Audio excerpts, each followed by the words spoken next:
what is happening in Pakistan. Okay, ultimately, whatever in any nation goes wrong, ultimately the state is responsible for it. That's how we should see it, and that's how the history sees it as well. And obviously all the characters that have played their part. Okay, Ji. The next speaker is, I would like to have him in your prayers. His father is currently in Pakistan, in hospital. He's had a brain hemorrhage. It's a great courage for him to be here. He's a Senior Vice President PTI UK. His name is Jahanzeb Khan. He's been with us for a very long time, an activist supporter and activist and an office bearer. Please, Jahanzeb, come and say a few words. Thank you.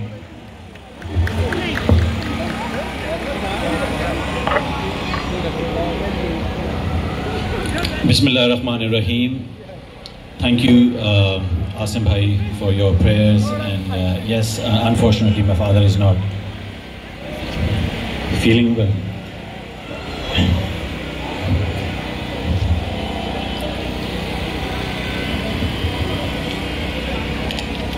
It's a tough and very, very challenging time, especially for the people of Pakistan. And we, the overseas Pakistanis, British Pakistanis, we feel the pain and we share it for the love of our country, for the love of our leader, Imran Khan. I would start by, first of all, congratulating Pakistan Tehreek-e-Insaf London team, his president, Waqas Sagar, and their entire team, Imran Bhai, Imran Durrani, Farzana Mukhtar, Asim Khan, the former Pakistan Tehreek-e-Insaf UK's president, that to come up with an idea of a protest where we can tell the very government and the very country we're living in to bring the case of Pakistan to the outer world and to make them understand that what Pakistan is going through is far from democracy. There's not a single tiny, minute hint of democracy or the essence of democracy left in Pakistan at the moment. Now we need to go look back what's been happening since last April 2022. There was a democratic government in Pakistan. Former Prime Minister Imran Khan was leading the government.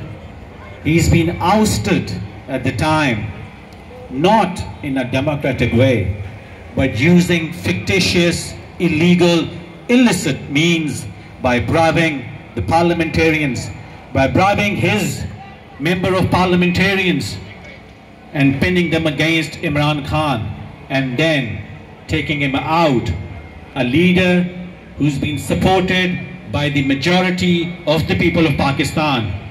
This was probably the most shameful act we have recently seen in our history, although we have a lot of disgraceful acts in the history of Pakistan. Ever since after that, the Constitution says, or the constitutional act would have been that you call elections in Pakistan, you hold election in Pakistan, let the people of Pakistan have their will being implemented, let the people of Pakistan have their say. But they did not let it happen. Why? Because they knew that the people of Pakistan will bring Imran Khan back. They will bring Pakistan Tehreek-e-Insaf back into the power, because that is the popularity, that is the stance, the narrative of Imran Khan, which basically sank right deeply into the hearts and minds of our nation. Ever since after that, you have seen that, a lot of fictitious, illicit, bogus cases has been drawn up. Currently, former Prime Minister Imran Khan is in a prison in a case which has been, it's a shame to talk about that case where the court has, recently null and voided technically that case, but yet he's still in prison. We can't do anything about it apart from raising our voices. But it's such a disgrace for the institutions of Pakistan that, you know, when the Western governments or the outer world sees us a fifth atomic nation, and when they see that the basic human rights, how they've been violated blatantly in the name of law, as Pakistani, we feel, you know, disgraced, and we feel very, very embarrassed. Just recently, while I was standing here, I just got the news, and probably few of you probably might know, and most of you probably don't, that our women who were in prison, they have been released. I think 9 of them, including Sanam Javed. So do clap for these ladies, do clap for these women, because you know, you've seen how they were picked up and how they've been kept in prison, and for no reason, been away from their families, from their children, but thank God they've been released today. And this is what we want. We only want, the only demand we have is, for God's sake, just uphold the rule of law in the country. That is the only thing. Imran Khan is the most proud Pakistani you can ever come across. The man has always given to his country, to his nation. He was a cricketer. He brought proud. He was a proud cricketer. He brought pride to the Pakistan as a country. He brought World Cup to the Pakistan. He became a philanthropist. He created, and he brought 3 cancer research institutions in Pakistan. This was without getting into politics. This was way before he got into politics. And what does he want now? What was his vision? What he's dreaming of? A Riyasat-e-Medina, a state where the weaker portions of the society can be looked after by the state. Is this something which is beyond any legal means? Is this something which we should not be taking care of? Is this something our state should not be looking after?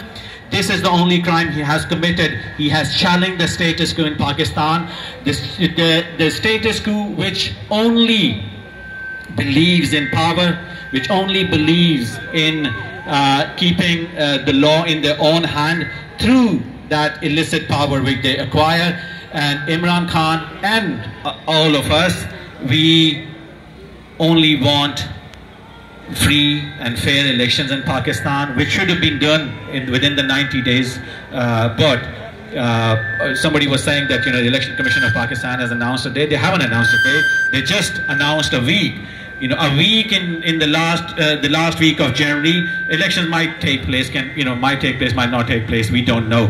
But we just want free and fair elections in Pakistan. We just want freedom of speech and freedom of expression. It should take place in Pakistan the way it takes place here. That's the only demand we have. And inshallah, people do ask us questions. People do ask these office holders, a lot of time these questions, that will Imran Khan come back? Will Pakistan Tehreek-e-Insaf form a government again? The only answer I have, without getting into any statistical, data, that as long as Imran Khan is alive, God willing, inshallah, as long as he's healthy, I can guarantee you that Imran Khan will come back. Pakistan Tehreek-e-Insaf will come back, and inshallah you will see the power of the people of Pakistan.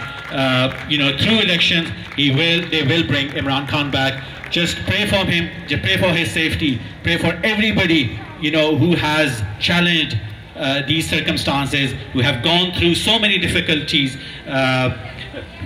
imprisonments, forced abductions. There has been so much which Pakistanis have gone through. But at the moment, the poor people of Pakistan, they're going through the worst. As you can see, there's a lot of inflation and stuff like that. So we as British Pakistanis, inshallah, time to time you will see our elected teams. They will call you for the protest.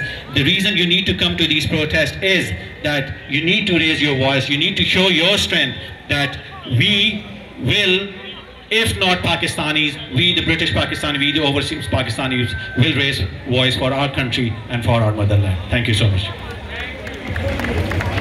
Thank you very much, Janzeb bhai. Acha, we are all here gathered today, and the message is loud and clear. Is we want our British government to help Pakistan